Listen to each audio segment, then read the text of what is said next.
Salut à tous et bienvenue dans cette nouvelle vidéo. Aujourd'hui nous sommes là avec Franck pour vous présenter les films que nous avons vus au mois de février et mars 2024 puisque on a un mois de retard. Ouais. Ouais. Ça va? Bah écoute, ça va et toi? Ouais. As-tu vu beaucoup de films en ce mois de février et mars? Pas énormément, j'en ai vu 8. 8? Eh bien moi, 5. C'est faible. Oui. Mais il n'y avait pas grand-chose qui m'a Non, c'est vrai que... qui m'a motivé à aller en salle. Oui, c'est vrai qu'il n'y avait pas énormément de choses. Du coup... Par quoi tu veux commencer? Par le premier film que j'ai vu à partir du mois de février, et c'était le dernier Quentin Dupieux, Dali. C'était il y a 5A. Pourquoi est-ce qu'il y a 5A? Alors... Au début, je me suis dit parce qu'il y a 5 acteurs qui jouent Dali, mais oui. en fait, il y en a un 6e, puisqu'il y a cette espèce de gars qui sort de nulle part. Ouais, il fait plus figuration que acteur dans le film, mais je pense qu'effectivement, le nombre de A correspond au nombre d'acteurs je pense que qui représentent, c'était ça. Dali. Ouais. Alors, Dali, quoi en dire, quoi en penser? Moi, j'ai pas passé un mauvais moment, j'ai trouvé ça plutôt rigolo. Il y a quelques moments que j'ai trouvé rigolo, notamment la pluie de chiens morts, tu vois, où je m'y attendais pas, donc ça m'a fait rire. Après, c'est pas très très bien filmé, je trouve. Par moments, c'est un peu filmé à la va-vite, je trouve. Mais je trouvais ça intéressant dans le sens où il essaie de proposer sa représentation de l'absurde, même s'il est un peu coutumier de ce genre d'univers-là. Mais je trouve par exemple la première idée quand tu as Edouard Baird qui campe Dali, le couloir où il met 10 ans à venir. Donc, il y a, à la Monty Python. Ouais, il y a quelques petits trucs qui étaient assez rigolos. L'avantage des films de Dupieux, c'est qu'ils sont relativement courts souvent, donc ça reste des petits plaisirs, quoi. Ça dure pas très longtemps, et même si c'est moins bon que d'autres films. Enfin, si ça peut être moins bon pour d'autres films, le calvaire dure pas longtemps si jamais ça. Mais non, j'avais trouvé le film plutôt assez plaisant, même si au final ça raconte pas grand chose, quoi. Enfin, si ce n'est que de cette nana donc qui cherche à interviewer Dali. Et qui lui a des exigences telles qui fait qu'il n'y arrive jamais, quoi. Ouais. Mais voilà, non, après, sur les 5 acteurs, donc on a qui? On a Edouard Baird, on a Jonathan Cohen. Moi j'ai un peu de mal avec Jonathan Cohen personnellement, mais bon, après... on a qui d'autre? On a Pio Marmaille, on a Gilles Lelouch, et puis on a cet acteur aussi âgé, là, qui représente Dali âgé, mais dont j'ai mangé le nom. Enfin, j'ai oublié le nom, enfin je l'ai même jamais su, je crois. Donc voilà. Ce qui est assez intéressant, c'est que dans un plan, ça change, le personnage de Dali change, et sans que ça pose réellement problème pour c'est pas du Lynch avec Lost Highway où il y a des trucs que tu comprends pas et du coup ça perturbe complètement ta compréhension du film. Là, techniquement, il n'y a pas grand chose à comprendre, donc tu acceptes cette espèce de parti pris absurde.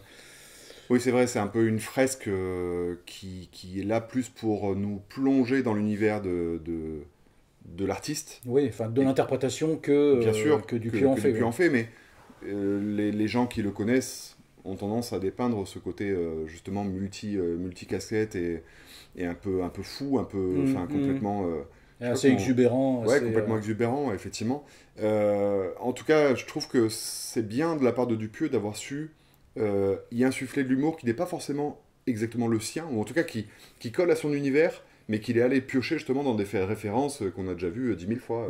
Je parlais des Monty Python, on pourrait parler des As aussi, enfin il y a beaucoup de choses. Il s'est inspiré de pas mal d'humour, notamment british, en disant cet humour absurde correspond complètement à l'univers de Dali, donc je vais m'en servir pour utiliser des gags, même s'ils ont potentiellement déjà été faits.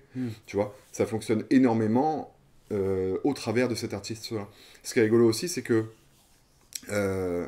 son œuvre, il essaie de la retranscrire au travers justement de ce long métrage, c'est-à-dire Dali avait travaillé sur le temps, tu sais, avec ce tableau sur les horloges, etc.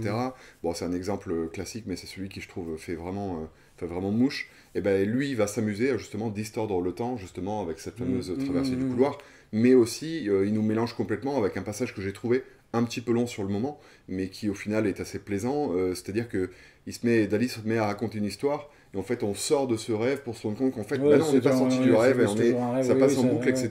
C'est un peu comme la fin, comme la fin du film. Non, je parle d'Ali là où ils sont devant la télé, puis j'aurais préféré que la fin soit différente, et en fait, en fait ça démontre encore, enfin je trouve que c'est une des caractéristiques du cinéma de Dupieux, c'est qu'il sait pas finir ses films. Et là, ça fait vraiment, du coup, il propose une suite de fins alternatives, entre guillemets. Il pousse l'absurde à son paroxysme, en fait. Moi, je trouve ça pas déconnant dans ce film-là. Non, mais c'est pas déplaisant, mais ce que je veux dire, c'est que quand tu connais le cinéma de Dupieux, t'as pas de doute quant au fait que tu es devant un film de Quentin Dupieux. Après, pour ceux qui n'auraient pas vu le film et qui s'attendent à voir un biopic sur Dali, c'est pas ça du tout. Hein. C'est pas un biopic, mais c'est un tableau, quoi. Enfin, voilà, le film, c'est un tableau. Voilà. C'est une mauvaise copie. Enfin, ce serait une mauvaise copie d'un Dali comme cette espèce de tableau là où t'as le curé là. De faire passer ça pour un Dali. Enfin, bon, il y a des trucs qui sont... il y a vraiment des choses qui sont drôles. Alors moi, gros coup de cœur pour Edouard Baird, qui, je trouve, écrase la concurrence en termes d'interprétation du personnage. Non pas qu'il l'interprète mieux que les autres, mais en tout cas, il est plus charismatique, il est plus drôle, il est celui plus qui est peut-être le plus... Allez, le moins bon, pour pas dire le plus mauvais, mais moi, le moins bon, Gilles Lelouch. Et tu vois, c'est fou. On s'est pas concerté avant. Hein. Mais c'est vrai qu'on sent Gilles Lelouch qui, comme dans Astérix et Obélix, essaie de jouer un personnage. Oui, mais il n'y arrive pas. Enfin, c'est pas qu'il n'y arrive pas. Il fait de son mieux, mais ça colle pas. Ça marche pas vraiment. On voit en fait Gilles Lelouch au travers de ce... clairement. On voit Gilles Lelouch qui joue. Alors que Edouard Baird, c'est magnifique, c'est une interprétation. Ça lui convient bien. Ah ouais, ça lui convient parfaitement, mais après Jonathan Cohen, j'ai l'impression qu'il fait du Jonathan Cohen à travers. Oui, mais ça colle pas mal au personnage aussi au final. Donc ça passait. Pio Marmaille, ma foi, c'était correct. Oui, moi j'aime pas Pio Marmaille, mais enfin j'aime pas. J'ai pas d'affinité avec cet acteur-là, et du coup je vois Pio Marmaille, mais après je fais abstraction et je me plonge dans le film, quoi. Donc voilà, au final, un film que j'ai plutôt bien apprécié sur le moment. Il m'en reste pas, je le reverrai pas tous les ans pour me dire c'est un film que j'adore. Mais en tout cas, c'était un bon délire et j'en redemande du Dupieux tous les ans comme ça. De toute façon, je crois que maintenant on va en avoir 2 par an parce que je crois qu'il y en a un autre qui est prévu à sortir cette année. Bref, donc voilà, Dali, c'était plutôt sympa.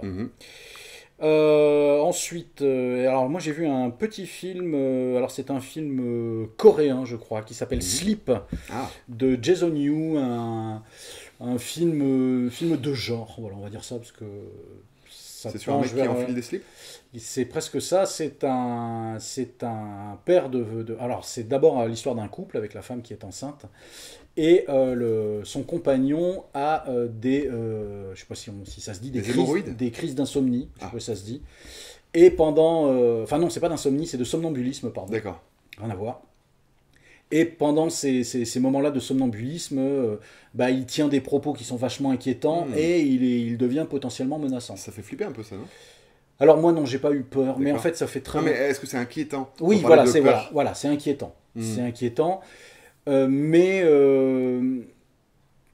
moi ça fait très longtemps que j'ai pas expérimenté la peur au cinéma. C'est parce que du fait que on a vu une pelletée de films qui ont brassé nos émotions dans tous les sens. Maintenant, on voit un peu venir les trucs, mais moi, ce que j'ai trouvé intéressant avec ce film-là, c'est qu'il joue pas la carte du jumpscare putassier, comme on dit, tu vois. C'est plutôt assez finement amené. On est vraiment orienté autour de toute l'inquiétude qu'a la femme de ce mari-là, surtout que cette femme-là donc finit par accoucher, ils ont un enfant, et donc lui représente potentiellement une menace pour l'enfant à venir. Okay. Et donc on apprend que en fait ils ne sont pas seuls. Mais j'en dis pas plus. Non, j'en dis pas plus. Là, tu m'as donné envie de le voir. Voilà, j'en dis pas plus. Film coréen, tu dis ? Film coréen, mais je crois que c'est celui qui a eu le Grand Prix au Festival de Gérardmer cette année. Je crois. Il me semble que c'est ça. Je pense que c'est même ça qui a motivé mon déplacement en salle pour voir ce film. Okay. Donc ouais, c'est bon petit thriller psychologique matiné d'une ambiance horrifique, on va dire. Okay. C'est pas de l'horreur graphique, c'est pas gore, c'est pas. Mais il y a une petite inquiétude et la femme qui joue est plutôt, je trouve, assez convaincante. Bon, il y a quelques petits raccourcis un peu rapides sur la fin, mais j'en dis pas davantage. Le film était intéressant. Le film était intéressant et était plutôt bien réalisé. Il n'a pas dû rester longtemps à l'affiche. Hein, non, je crois qu'il n'est pas... Je sais pas combien de temps il est resté à l'affiche. Je l'ai même pas vu passer. Ben, moi, je l'ai. En fait, moi, c'est que j'ai vu que. C'est parce que j'en ai entendu parler dans un podcast ou un truc comme ça. Je me suis dit, ah bah tiens, je vais aller voir ça parce que c'est le Grand Prix du Festival de Gérardmer pour me faire mon idée. Après, c'est pas non plus un chef-d'œuvre, quoi, tu vois. Mais il y a vraiment un soin apporté à la mise en scène et le film est plutôt. La proposition du film est plutôt intéressante, quoi. Et d'ailleurs, ce qui est assez intéressant, c'est que même la fin peut poser question. C'est-à-dire que tu crois avoir compris certaines choses, mais peut-être que c'est autre chose. Donc c'est voilà. Après voilà, je dis ça, mais je dis rien quelque part. Mais parce que comme je sais, enfin comme j'imagine qu'il n'y a pas beaucoup de gens qui l'ont vu, si vous pouvez le voir, voyez-le, et puis ça peut être intéressant d'avoir les différentes interprétations que vous pouvez faire de la fin, quoi. Donc parce que potentiellement.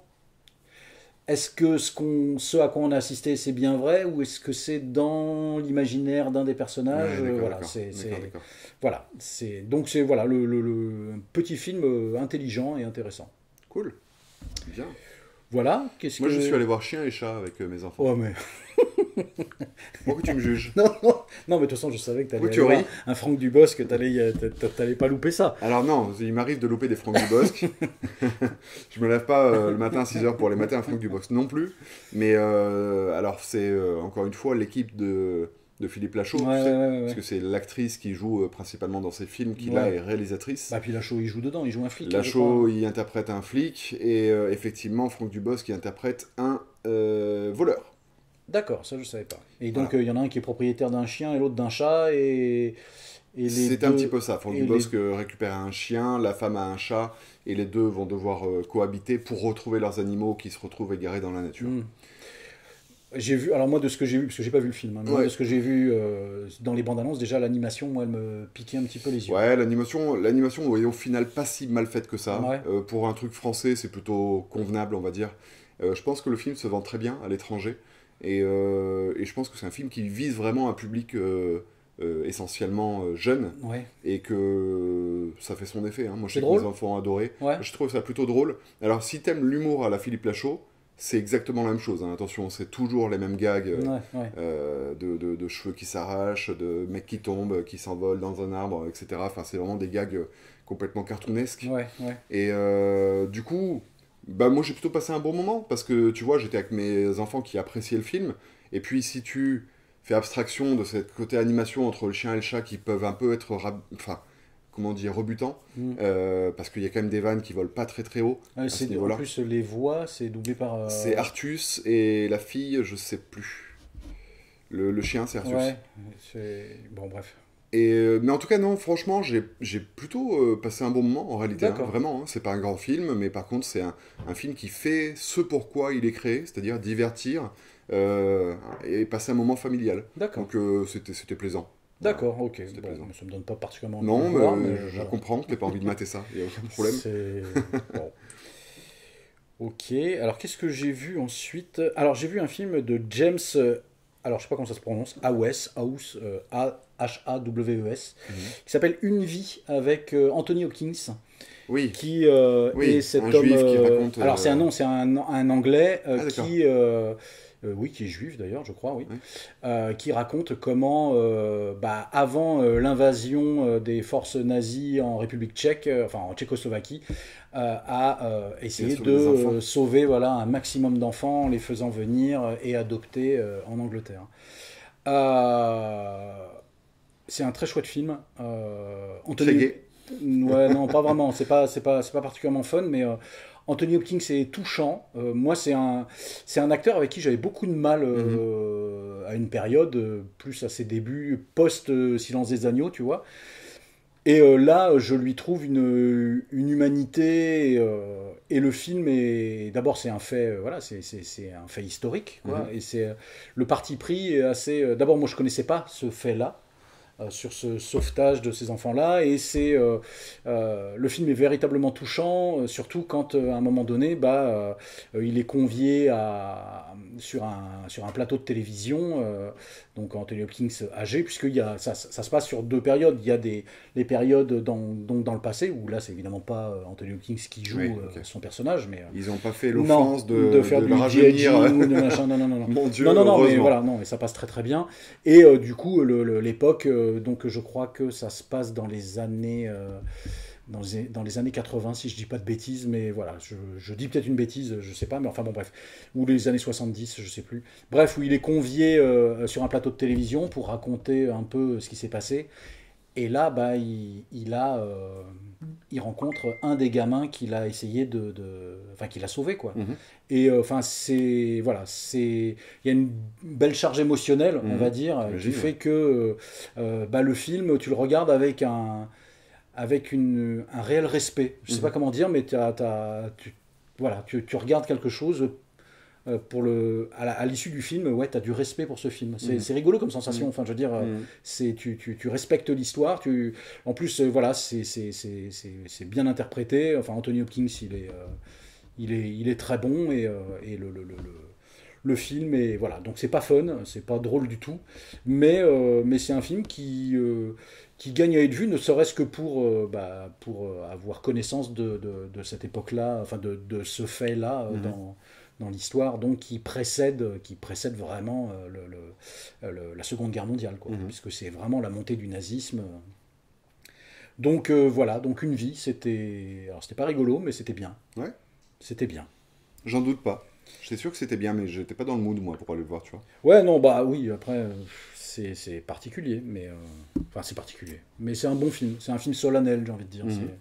Voilà, et qui était plutôt intéressant. Enfin, moi, ça m'a intéressé. Le sujet était intéressant en soi. Donc, et en plus, voilà, comme c'est bien joué, tu t'attaches au personnage et t'es impliqué émotionnellement, je trouve. Enfin, moi, je l'ai été. Donc, rien que pour ça, c'est plaisant, quoi, quand le film te fait participer. Ok, cool. Voilà. Je vais te parler d'un petit film d'horreur que je suis allé voir qui s'appelle Immaculé. Ah oui, alors ça, c'est pareil. Ça, j'en ai vaguement entendu parler et j'ai pas eu des bons échos du tout. Alors, t'en as entendu parler. Est-ce que t'en as entendu parler au travers de l'actrice qui, soi-disant, fera une prestation assez mémorable dans ce film? Non, c'est de parce gens qu'elle a été nommée pour une certaine catégorie de films, je sais plus dans quel festival. Ouais, dans quelle compétition. Ouais. Mais en tout cas, le film est. Alors, ce qui est dommage, c'est que l'histoire, au final... C'est quoi le pitch? Parce que c'est un ourson maléfique, en fait, j'ai envie de spoiler à mort, quoi, tu vois. Ouais, enfin, mais moi je le verrai sais pas si je peux le faire. On indique spoil. Ouais, bon, je vais spoiler. Je vais en parler que 2 minutes et je spoil, donc si vous voulez pas... Sachez que j'ai pas vraiment apprécié. C'est bon, je vais spoiler. Tu suis une religieuse dans un couvent qui, un beau jour, se retrouve enceinte. Est-ce que c'est un beau jour, qu'elle est justement? vierge. Ah, c'est l'Immaculée Conception, d'où le titre, Immaculée. Exactement. D'accord. Il se trouve... Ah non, je confonds avec un autre film. C'était Imaginary, moi. Ah oui. Le film avec le nounours. Oui, ah non, c'est ça, c'est de celui-là que je parlais. Okay. Donc non, alors Immaculée, non, j'ai pas de retour sur. D'accord, ok. Donc voilà. Ok. Et du coup, il se trouve que le prêtre qui gère cette paroisse, qui est interprété par le gars qui joue dans Casa de Papel, tu sais, avec les lunettes, là, je sais plus comment il s'appelle. Ouais, celui qui organise le casse. Oui. D'accord, je sais pas comment il s'appelle non plus. La tête, le Et cerveau. du coup, le film est espagnol alors? Ouais. D'accord. Oh, je te dis oui, j'en ai aucune idée. D'accord. Je pense pas en fait, d'ailleurs. D'accord. Ça doit être américain, ils ont dû le prendre en disant ça fera venir des gens. Il se trouve qu'en fait, il a génétiquement, depuis des années, il essaye au travers de ce qu'ils ont récupéré, ils ont récupéré des clous. Tu sais, qui auraient soi-disant servi à clouer Jésus sur la croix, et qu'il resterait du coup sur les clous un petit peu de matière qui fait qu'il y a de l'ADN en fait de Jésus. D'accord. Et au travers de cet ADN, il recrée des embryons. Pour recréer Jésus. Pour enfanter en fait quelque chose qui s'apparenterait à Jésus, puisqu'il clone en fait ce qu'il retrouve comme molécule. C'est très très mal expliqué, donc je peux même pas te relater. Enfin, c'est le Jurassic Park religieux. Je suis sorti du film, j'ai dit. J'ai pas compris comment ils veulent. On m'a répondu, bah moi non plus. Ils ont croisé ça avec de l'ADN de singe. Non, mais véritablement, c'est-à-dire qu'ils s'emmerdent même pas à essayer de te faire croire que ça puisse être plausible, puisqu'ils te donnent aucune explication scientifique, parce que Bref, sur un clou, il y a l'ADN de Jésus et on essaie de cloner... Et du coup, on se rend compte que cette nana-là est enceinte de probablement du clone de Jésus-Christ. D'accord, mais c'est une expérimentation en fait. Ah, c'est une expérimentation. C'est une cobaye, mais elle ne le sait pas. Et voilà. Malgré elle apprend à ses dépens qu'effectivement, elle est enceinte du clone de Jésus, et donc elle va accoucher de quelque chose, et puis est-ce qu'elle va accepter cette chose, ou est-ce qu'elle va ne pas l'accepter, telle est la question. Le film, tu vois, tel que je te l'annonce, peut être plaisant. C'est une idée qui n'a pas vraiment été exploitée au cinéma, et qui... Bah, oui, non, mais le fait de vouloir recréer Jésus, non mais c'est vrai, c'est quelque chose de nouveau, mine de rien. Je trouve que le concept, l'idée était géniale. Et ce qu'ils en ont fait, c'est tellement bateau, tellement nul. J'étais vraiment, en fait, je me suis fait chier tout le long du film. Hein. Non mais vraiment, hein. Il y a quelques petites apparitions qui veulent être horrifiques et qui au final tu restes de marbre. Et rien n'est intéressant, en fait, tout est filmé vraiment très très rapidement. À la base, c'est quoi? C'est un film d'horreur ou c'est un thriller? Oui, c'est censé être un petit film d'horreur dans l'univers chrétien, quoi, religieux. Et ça fait pas peur? Absolument pas. Non. Absolument pas. Mais il y a des scènes chocs, il y a des non, trucs, même pas. Ouais, si, en fait, il y a 2-3 apparitions gore. Voilà. Où tu dis, ah, c'est pas beau. Mais voilà, c'est tout, en fait, ce qui peut susciter le petit intérêt. Je te dis, le concept était bon, s'il l'avait exploité, ça aurait pu faire un film super. D'accord, ok. Vraiment. Un peu à la Benedetta, tu vois, mais façon... Benedetta, moi je vois toujours les glaces, moi. Alors que c'est Viennetta, tu vois, mais... Bref. Donc voilà, donc complètement dispensable. C'est bon, fin du spoil. Eh ben écoute, je n'irai pas le voir. Alors moi, ce que j'ai vu un film québécois qui s'appelle Le Successeur de Xavier Legrand. C'est un thriller. C'est l'histoire d'un mec... Est-ce qu'il s'appelle Le Successeur de Xavier Legrand ou est-ce qu'il s'appelle Le Successeur et c'est fait par Xavier Legrand? C'est fait par Xavier Legrand. C'est pas le successeur de Xavier Legrand. Donc c'est un comment on appelle ça, un créateur de mode qui travaille à Paris et il apprend que au Québec son père vient de mourir. Et donc, il est obligé de repartir au Québec pour régler toutes les affaires, récupérer la maison, vider la maison et tout ça. Sauf que dans la maison, il découvre une pièce cachée dans la cave. Et dans cette pièce cachée, il y a quelque chose qui est... alors, c'est pas fantastique, hein, c'est un thriller, hein, c'est plus un thriller policier. Non, mais voilà, enfin bref, il découvre quelque chose d'assez sordide dans cette pièce-là et qui va le questionner par rapport à ce qu'était son père. Et sauf que lui-même, je sais pas comment dire sans spoiler, parce que ça serait dommage de spoiler. Voyez, enfin, le film est bien. Une agrafeuse. Voilà, une agrafeuse. Et il s'agrafe le doigt aussi, et voilà, et du coup il culpabilise après. Non, le film va traiter vraiment du lien entre père et fils, sachant qu'il était pas vraiment, il s'entendait pas très bien avec son père, il s'entend mieux avec sa mère, mais les parents sont séparés, tu vois. Enfin, il s'entend mieux. Disons que sa mère est un peu plus présente dans sa vie. Bon, pour cause, le père est mort dans tout le film, donc forcément le lien on le voit pas trop, mais on sent qu'il était pas forcément il s'entendait pas forcément très bien avec son père, et cette espèce de lourd secret qu'il découvre et auquel involontairement il va prendre part, et il va avoir une grosse part de culpabilité par rapport à ce qui va se passer. Je spoile pas parce que je veux pas spoiler, parce que ce film mérite vraiment d'être vu. L'affiche était très sympa, je sais pas si t'as vu, c'est un mec chauve, alors déjà c'est quelqu'un de bien forcément, où on voit sur le crâne, il a une spirale et en fait c'est une spirale de petits bonhommes. Je sais pas si t'as vu cette affiche là, enfin vous la voyez chez vous sur l'écran. Et c'était un bon thriller, assez captivant. En fait, de ce que j'ai raconté, vous comprenez certainement rien à ce que j'ai raconté, puisque voilà. Non, mais parce que je veux pas révéler ce qu'il découvre, même si c'est dans le premier tiers du film, tu vois. Mais voilà, enfin, le film est assez intéressant. C'est un bon thriller, un peu sordide. Un peu glauque, mais qui n'appuie pas forcément sur ce trait-là, tu vois. D'accord. L'acteur est plutôt bien, même très bien, je trouve, qui joue le fils justement. C'est assez intéressant parce que il y a des voisins qui, quand il est dans la maison, qui essaient de cacher ce qu'il y a à cacher ou quoi, et puis que tu as les voisins qui toquent, viens manger avec nous, machin, et qui sont incroyablement affables, tu vois, ils sont vraiment très aimables, viens avec nous. Des fois, enfin, tu te demandes, mais attends, ils sont un peu louches, ces gens-là. Et voilà, et enfin bon, bref, tu découvres au fil au fil du film, justement, bah, tu vois de plus en plus clair forcément, et du coup ce que tu croyais au départ n'est pas forcément ce qui s'avère être la réalité de la diégèse en tout cas du film. Et voilà, donc c'est un bon petit thriller, donc Le Successeur, film canadien, québécois, où il n'y a pas besoin de sous-titres pour comprendre. Ah. Non mais parce que oui, des fois les films québécois, faut s'accrocher. Mais vu que ça se passe une partie en France au début, et justement où il a appris à perdre son accent, et le fait de revenir au Québec et où il reprend les inflexions de l'accent et tout ça, c'est donc il y a aussi un côté très qui joue sur les racines, sur nos racines, sur ce qui nous constitue, et justement comment il a mis à l'écart ces racines-là, puisqu'il y a plein de gens qui ne savaient pas qu'il était canadien, tu vois. Donc c'est le film est plutôt intéressant sur le rapport à ses propres racines. Et quand tu vois que tes racines, bah, tu savais pas, mais que tu as quand même une racine qui est bien pourrie derrière, c'est comment tu gères le truc, et puis comment surtout elle te pourrit toi bien aussi, sûr. Tu vois, et comment ça a une incidence sur toi. Et le film est bien, le film était bien, c'était un bon petit thriller que je recommande, Le Successeur donc. Très bien, ok. Je recommande. Alors moi j'ai abordé tous les films que j'ai vus, sauf un, qui est Dune 2, mais j'en ai déjà parlé dans une vidéo avec Mathieu. D'accord. On a fait la critique du film, je vous invite à aller la voir si vous ne l'avez pas encore maté.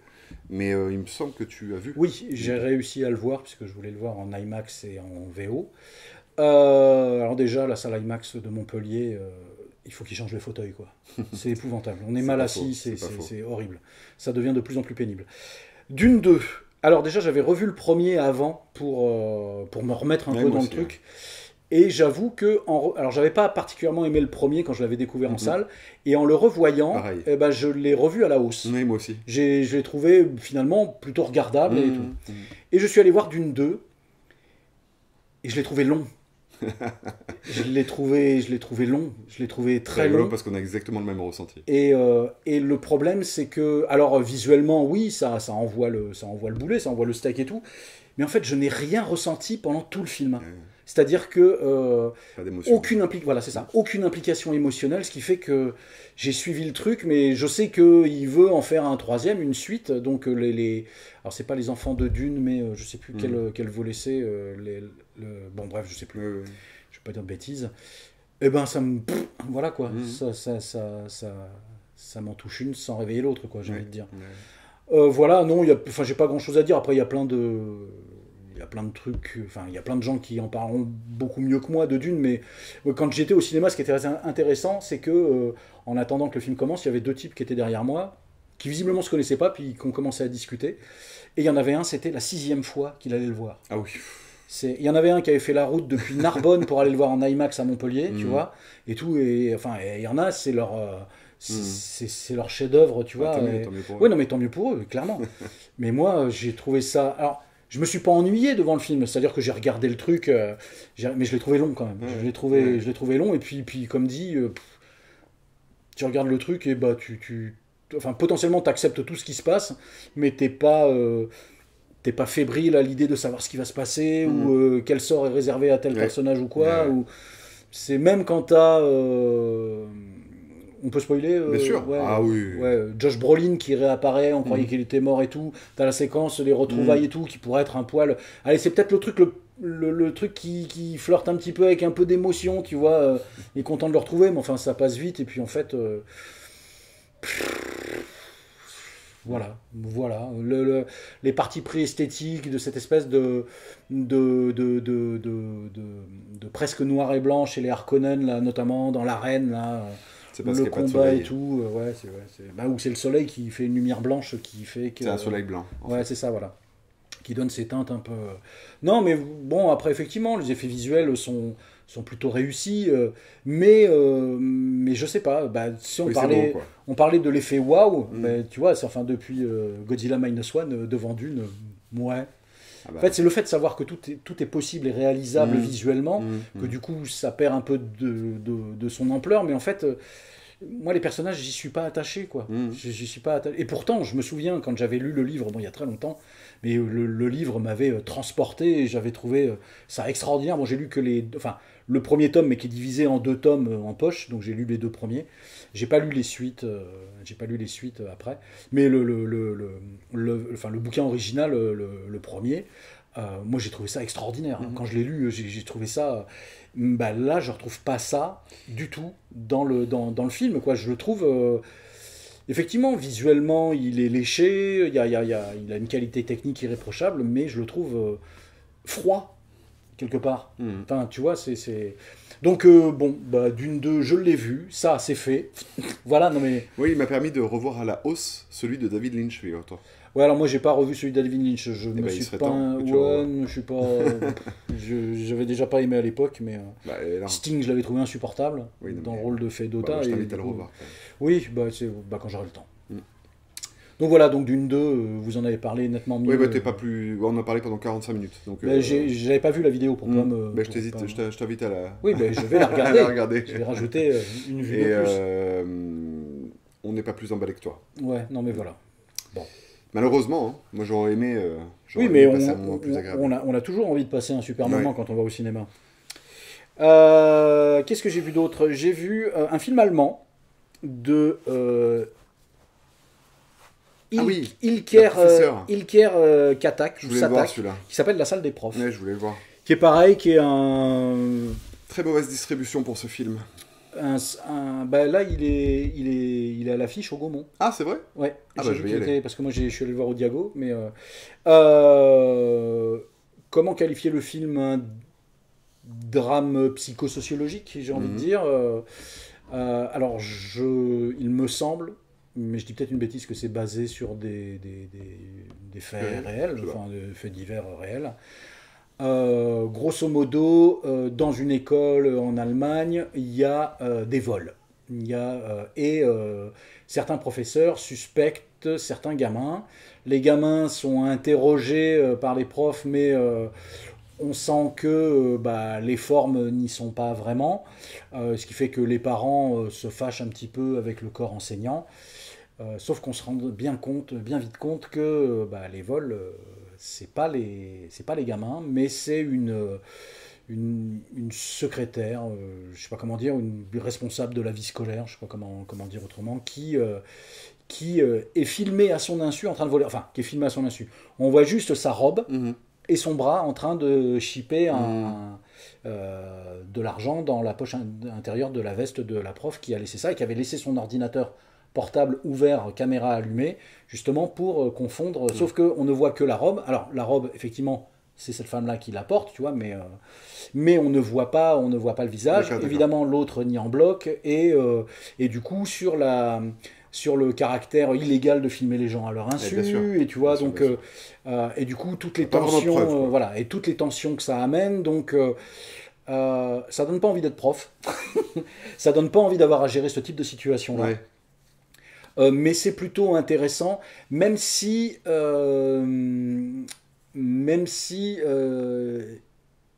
alors je spoil sans spoiler, la fin du film n'apporte pas forcément une résolution complète aux questions qui sont posées durant le film. C'est-à-dire que tu sens que to be continued, quoi, quelque part, mais ça n'appelle pas une suite, hein, on n'est pas dans cette dynamique-là. Mais les acteurs sont convaincants. Tu suis ça avec intérêt parce que tu as envie de savoir. Tu as envie de savoir et puis de voir.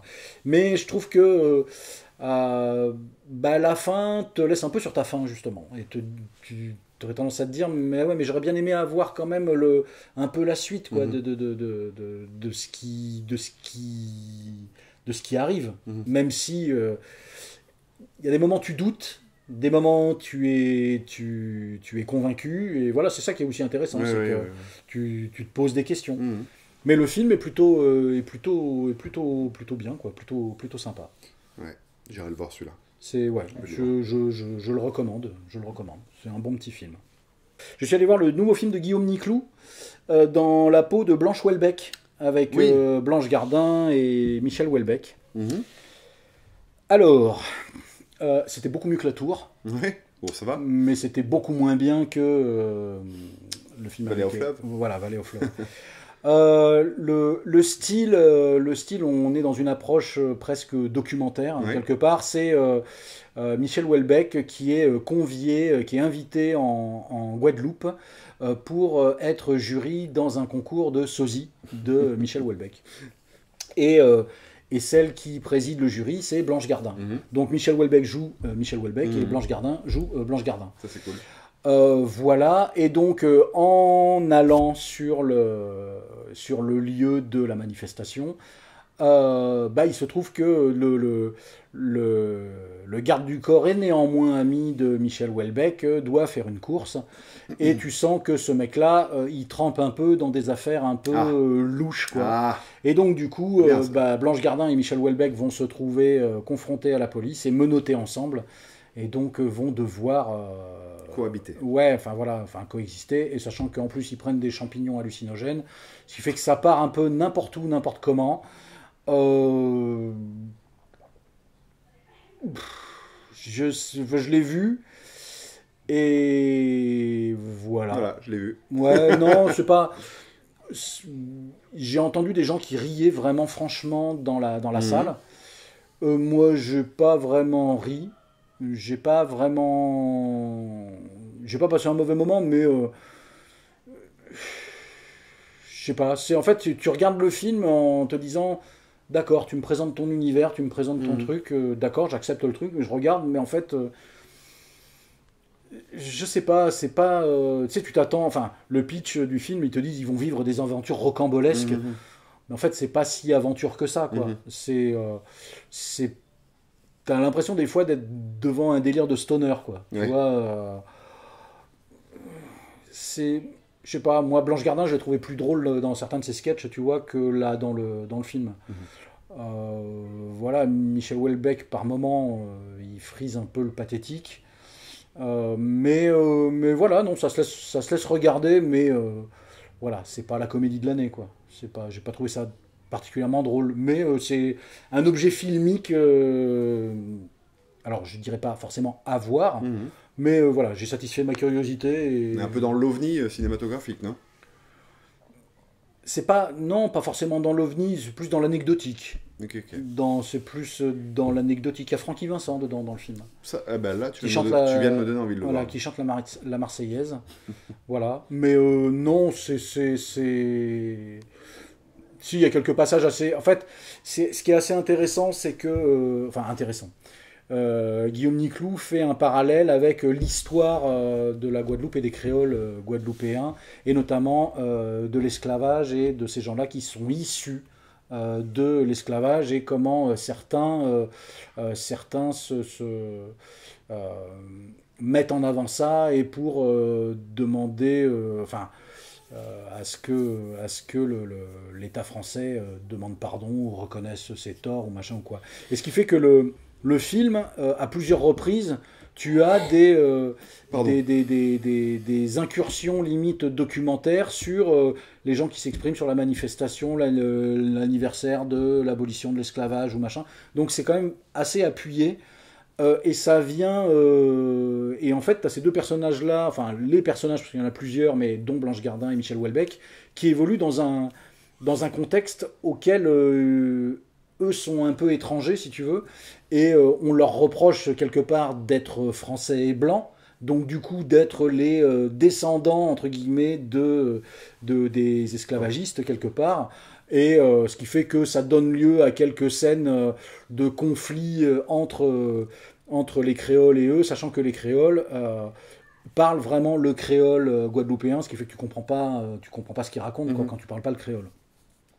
Et il y a notamment une scène qui est assez enfin, qui pourrait être vraiment drôle, mais je sais pas, moi je suis resté un peu sur le côté, mais où ils évoluent, ils sont dans une limousine qui les transporte, mais la limousine n'a pas de clim. La clim, elle est cassée. Et le chauffeur, lui, est créole, et puis il dit, bah, vous vouliez du chaud, vous avez du chaud. Sachant qu'il ne parle qu'en créole, ce qui fait qu'il y a un des gars qui dit, mais je comprends rien à ce qu'il dit, il s'énerve et tout. Et voilà, et c'est... Je sais pas, ça aurait pu être vraiment drôle, mais je sais pas, je pense que j'étais peut-être pas d'humeur, j'en sais rien, je suis resté un peu à part de la fête, quoi, quelque part. Ok. Mais c'est une fête où t'as pas vraiment envie d'être parce que c'est un peu glauque, quoi, enfin c'est un peu, voilà. Mais bon, je voulais voir le dernier Guillaume Niclou, donc j'ai vu le dernier Guillaume Niclou. Bien. Voilà. Ok. Et toi alors, donc, moi j'ai vu le dernier Doug Liman, Roadhouse. Ah, c'est de Doug Liman. Oui. D'accord. Et alors qui est donc un remake de Roadhouse interprété par Patrick Swayze à l'époque, que je n'ai pas vu. Alors moi je l'ai vu mais il y a très longtemps et j'en garde pas grand chose. Oui, il paraît que c'est pas un film extraordinaire. Je m'étais un peu ennuyé. Ouais. Donc bon, voilà. Après Patrick Swayze quoi. Bah ouais. Oh, c'est quand même le charisme opère en général. Ouais. Avec Jake Gyllenhaal. Oui, Jake Gyllenhaal. Et un joueur de McGregor. Un mec de MMA. Oui, pas un mec de MMA, une légende du MMA. Zéro blabla, zéro tracas. Qui d'ailleurs n'a pas complètement terminé sa carrière, même s'il risque de perdre tous les prochains matchs qu'il va faire. Mais en fait, si tu veux, il s'est blessé il n'y a pas longtemps et s'était fait péter le tibia. Il avait le pied qui arrête comme ça. Quelle horreur. Et du coup, il a été en rémission là, pendant quelques mois. Et il va remonter sur le ring normalement en 2024. D'accord. Donc voilà, sa carrière n'est pas terminée. Et donc à la fin de l'année, on annonce son décès. Un petit rôle. Et donc là, il était dans une phase où il faisait de la muscu et tout. Il est bien gonflé, bien comme il faut. Et bon, bref, je vais pas parler de McGregor tout de suite. On va parler du film. Le topo peut être plaisant au départ, c'est-à-dire que c'est donc un bar, un espèce de bar dansant, de motel, tu vois, dans lequel travaille une nana qui va faire appel à Jake Gyllenhaal pour sécuriser les lieux. Ouais, fait jouer le videur. Ouais, exactement, faire le videur. Il se passe tout le temps des trucs. Bah ça c'est le pitch de Roadhouse. Voilà, et elle a besoin d'un mec. Il se trouve que ce mec est un mec torturé par son passé, on ne sait pas trop pourquoi au début, on l'apprend un petit peu à la fin du film. Et ce mec, on se rend vite compte qu'en fait, il est complètement fou. C'est-à-dire que mourir ne le dérangerait pas. Il use d'une violence extrême pour venir à bout de ses victimes. C'est l'arme fatale, quoi. C'est l'arme fatale, mais en mode sans pistolet. C'est l'arme fatale à main nue. Ouais. Et du coup, ce pitch-là est toujours très efficace, je trouve. Il y a un côté galvanisant et presque qui fait appel à ton enfant intérieur, où tu dis, t'aimerais bien casser la gueule à tout le monde, tu vois, pour défendre les autres. Alors à tout le monde, non, mais à certains, oui. Oui, mais à ceux qui le méritent, tu vois ce que je veux dire ? De ton point de vue. De ton point de vue, bien sûr. Évidemment. et du coup, le fait que quelqu'un le fasse, il y a un côté exutoire qui est très plaisant, en général. Et là, en fait, si tu veux, quand tu as compris le pitch et que tu vois que le film n'évolue absolument pas, c'est-à-dire que ça devient très vite pénible, il se passe rien. D'accord. Donc, les 10 premières minutes, je me suis vraiment dit, tiens, je vais assister à un film vraiment cool, tu vois. Et en plus, la réalisation, il y a une vraie prise de parti, parce que c'est filmé de façon assez dynamique. Tu le verras peut-être, je vais pas trop t'en parler. Mais voilà, ce qu'ils en font après n'est vraiment pas trépidant. Il y a une histoire d'amourette qui est sous-exploitée complètement. Et on retrouve des personnages qui, au final, n'apportent absolument rien. Il y a des personnages secondaires. Vraiment, le film est long. Il aurait pu durer 20 minutes de moins, ça aurait été d'autant mieux. Il est long ? Ouais, il est long. 1h54. D'accord. C'est beaucoup trop. C'est beaucoup trop pour ce que ça propose. Non mais vraiment, ça doit durer 1h30 ce genre de film-là. Tu vois. Du coup, il se trouve qu'il y a un des grands méchants finaux qui va se retrouver être Conor McGregor, ce fameux lutteur de MMA. Moi j'étais très content parce que j'ai suivi quasiment toute sa carrière à McGregor. Et c'est un personnage qui, dans la vie, est aussi fou que le personnage qu'il interprète à l'écran. D'accord. Là, il interprète un mec complètement déglingué, avec une démarche homo sapiens, un petit peu. Il marche comme un gorille, McGregor. Si tu le vois un jour sur un ring de MMA, il fait vraiment le singe avant d'affronter ses adversaires. Il marche d'une façon... tu vois, il bombe le torse et puis je vais te défoncer, quoi, tu vois. Et ben là, l'apparition est assez marrante parce qu'il sort, on le voit sortir d'une habitation et en fait, il se trouve qu'il est à poil et puis il marche au milieu des gens comme ça, complètement à poil. D'accord. Ça peint le personnage. Genre, ce mec est et débranché. C'est lui qui va devoir affronter le personnage de Jake Gyllenhaal. Donc pourquoi pas, tu dis, ça va être une menace vraiment crédible, puisque tu sais que ce mec-là, dans la vraie vie, est aussi fou, et en plus, il peut casser la gueule à beaucoup de gens. Donc ça aurait pu le faire, mais là aussi, l'affrontement final est pas très terrible, et puis au final, McGregor en fait des caisses, enfin, ils lui font pas jouer un truc très intéressant. Donc franchement... Est-ce qu'il serait capable de jouer quelque chose d'un peu plus... Bon. Écoute, il a une gueule. Oui. Donc il y a des gens comme ça qui, on leur demande pas 10 000 choses, même Van Damme, même, tu vois, c'est pas des acteurs hors pair, tu vois ce que je veux dire, mais par contre, ils interprètent, ils incarnent quelque chose. Lui, c'est le cas. Tu le mets face à l'écran, tu dis, il y a un personnage, il y a quelque chose, quoi, tu vois. Donc c'est juste qu'ils lui font en permanence avec un grand sourire, enfin, dire des choses un peu bêtes, et du coup, c'est un peu, voilà, c'est un peu lassant. Jake Gyllenhaal, pas grand chose à jouer non plus, et décevant, vraiment très décevant, parce que c'est un acteur quand même important de ces dernières années. Et du coup, bah voilà, si t'as 2 heures à perdre, tu peux regarder ce film, mais sinon, moi je t'inviterais presque à te garder ces heures-là pour mater autre chose, tu vois. D'accord. Voilà, genre le salaire de la peur sur Netflix. Non plus. J'ai commencé à le regarder, on en parlera peut-être dans une prochaine vidéo. Si on le voit. Si on le voit en entier. Mais non, voilà, j'ai pas aimé. Ok. Alors moi, dernier film vu, film québécois là encore, qui s'appelle Vampire humaniste cherche suicidaire consentant. C'est rigolo ça. C'était donc de Ariane Louis. C'est une comédie aussi. Ariane Louis XVI. Alors ça navigue entre une comédie, c'est de la comédie horrifico-romantique. Je sais pas comment dire. Okay.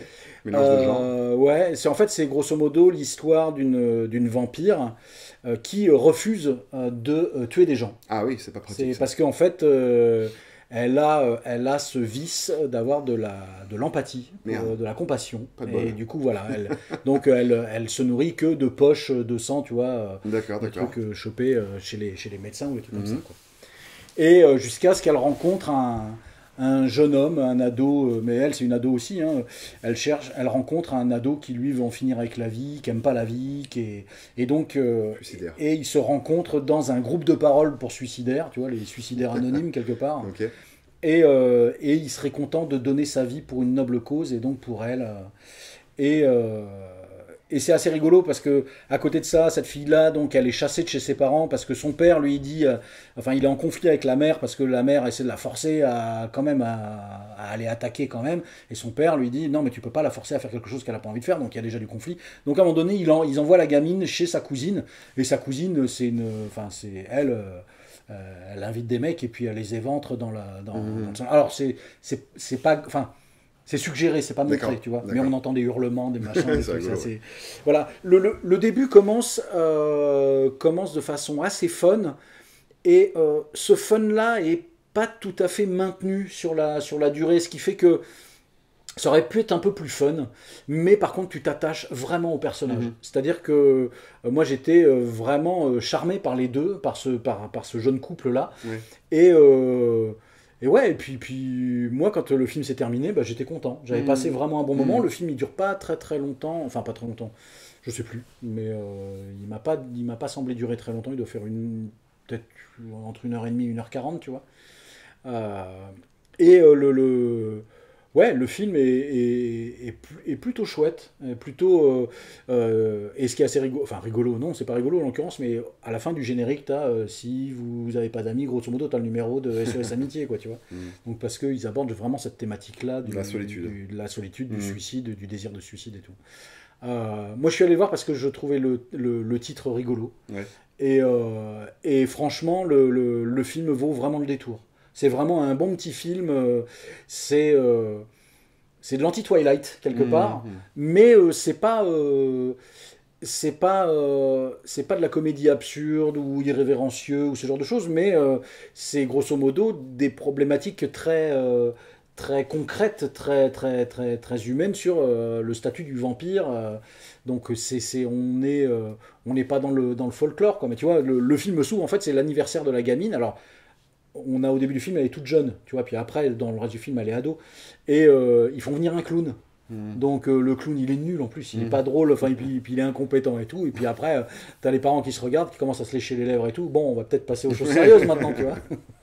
Et la gamine elle refuse et du coup ça a été un trauma pour elle de voir cette. Alors on voit encore une fois on voit rien mais on entend les trucs et que du coup elle elle refuse parce qu'au départ les dents n'ont pas encore poussé. En fait c'est plus tard que les dents poussent vraiment. Elle est en plus elle est en retard. Tu vois, ses dents elles ne poussent pas à volonté. En fait ses dents poussent quand elle a de la compassion.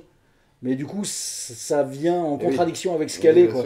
Donc elle est en conflit intérieur tout le temps et voilà, et cette relation avec ce jeune-là qui est paumé, qui se fait un peu maltraiter à l'école, tu vois, tout ça, qui veut en finir et tout. Enfin, je sais pas, moi j'ai trouvé ces personnages-là assez touchants. C'est plutôt frais, c'est plutôt... Moi j'ai passé vraiment un bon moment. C'est cool. Donc voilà. C'est bien, ça... Vampire humaniste cherche suicidaire consentant. Plutôt de moi plutôt sympa. Ouais, non mais voilà, j'ai pas vu énormément de trucs, mais le peu que t'as vu, le peu que j'ai vu, emballant, quoi. Plutôt pas mal, à part le truc qui a emballé tout le monde et que moi j'ai pas aimé comme Dune 2. Ouais, mais pareil. Ouais.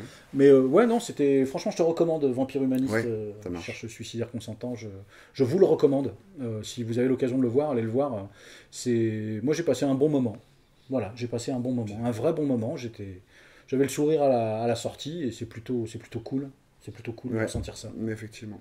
Iras-tu voir le nouveau Ghostbuster qui sort là actuellement? Il est sorti aujourd'hui en avant-première. Alors j'irai le voir avec ma fille probablement parce qu'elle a vu les autres. Ouais. Donc voilà. Mais moi aussi. oui, mais j'irai le voir parce que j'ai une fille. Je pense que sinon je pense que j'y serais pas allé. Ouais. Moi, je pense que c'est le gros film familial. En tout cas, après, visiblement, ils vont faire une proposition nouvelle. Parce que, non mais dans le sens où quand tu regardes l'héritage, t'as le même antagoniste que dans le premier, t'as les mêmes, t'as les mêmes éléments que le tout premier. Ouais, je sais pas. Si, tu retrouves aussi... oui, non mais t'as forcément les marqueurs de la franchise, les clins d'œil. Vous avez vu? On aime bien nous aussi le Ghostbusters de 1984. Super. Revoyez le film de 84 plutôt que... Enfin bon, bref. Oui, donc j'irai probablement le voir, mais moi non, il y a un film en avril là, que j'attends avec impatience et que visiblement il a très bonne presse suite aux avant-premières, c'est le Civil War de Alex Garland, qui a l'air d'être plutôt bien, donc j'avoue que voilà, c'est le film qui me chauffe bien, entre guillemets, pour ce mois d'avril à venir. Qui a déjà commencé d'ailleurs parce que nous sommes le 1er avril au moment où nous enregistrons cette vidéo et on n'a pas fait de blague. Et si on la sortait au début du mois de mai celle-là? En mettant Poisson d'avril. La blague qui fait marrer personne. Merci à tous de nous avoir visionnés, de nous avoir écoutés. Voilà, votre patience, votre amour, votre bienveillance. Oui. Et vos mots doux dans les commentaires. Ouais, pas tous, mais oui. Restez comme vous êtes. Soyez vous-même et puis allez au cinéma. Voilà. Et au McDo, du coup, s'ils restent comme ils sont, ils peuvent aussi aller au McDo. C'est pas bon au McDo. Bref. Ciao.